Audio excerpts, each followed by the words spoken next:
我们在装机前呢，也有一个小小的技巧。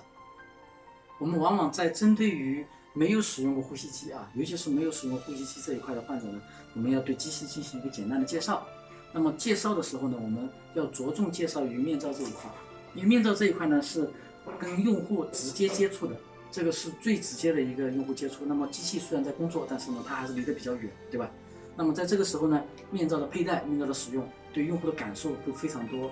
那么有一些患者呢，叫有幽闭恐惧症啊，戴着面罩可能会非常难受。但是对于没有这种状况的人呢，其实戴着个面罩啊，初步的人觉得这么大一个东西戴在脸上，肯定会觉得不舒服。那么我们一定要在前期做一些说服、教育的工作，让他从心理上接受这个东西，那么在整个晚上的使用的效果就会好很多。那么我们一般的跟用户来介绍呢，就是说像戴这个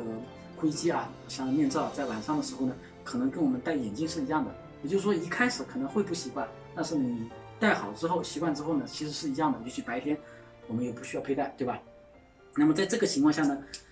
尤其是针对没有使用过呼吸机的情况下啊，我们会建议让用户呢先把面罩拿出来，这样单独佩戴，大概10到15分钟之间啊，习惯一下，把这个头戴全部佩戴好，就这么坐在那儿或者躺着呢，半躺着都可以啊，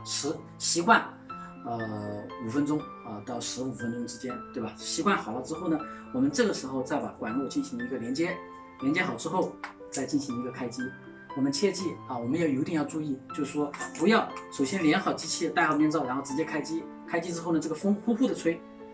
然后再让用户佩戴，这个时候是非常不舒适的，因为我们的机器呢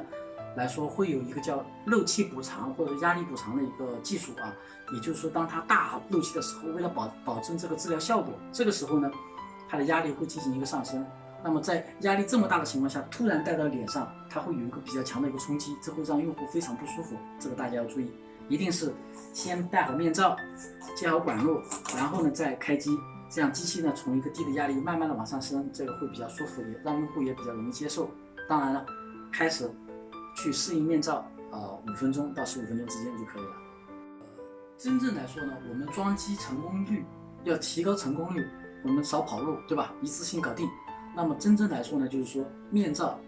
的使用，还有就是对用户心理的安抚是非常重要的，一定让他觉得这个东西是非常有效，且对他生命对他这个生活会非常有帮助，这样呢提高他的自信心。这个时候呢，他一旦容易接受了之后，他的通气量上来了，而且那个二氧化碳排出去了，血氧也上来了，这个身体会舒服，他就会觉得这个东西好用。同样的，睡眠病人也是一样的。我们睡眠病人呢，往往他是属于改善性需求，对吧？他那个一下子不会觉得这个睡眠呼吸暂停对他的身体有多大的一个影响可能是长期的，可能是更长的。只有对那种严重重度的非常嗜睡的这个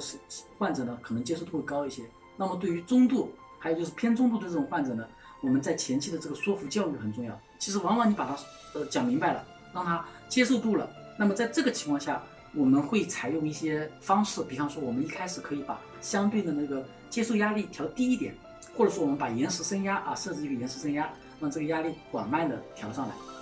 这样呢，让他从一个低的压力进行一个比较舒适的入睡，在睡着之后的压力慢慢上升，然后同时呢，那个全自动的那种工作模式也进行一个调整。这样的话呢，他会有比较好的一个状态，让他很快的就是说接受到这个机器。这个时候呢，我们一方面装机成功了，另外一方面我们也少跑路用户也会觉得比较专业，我们做的专业，那么这个事情呢，我们就会越做越好。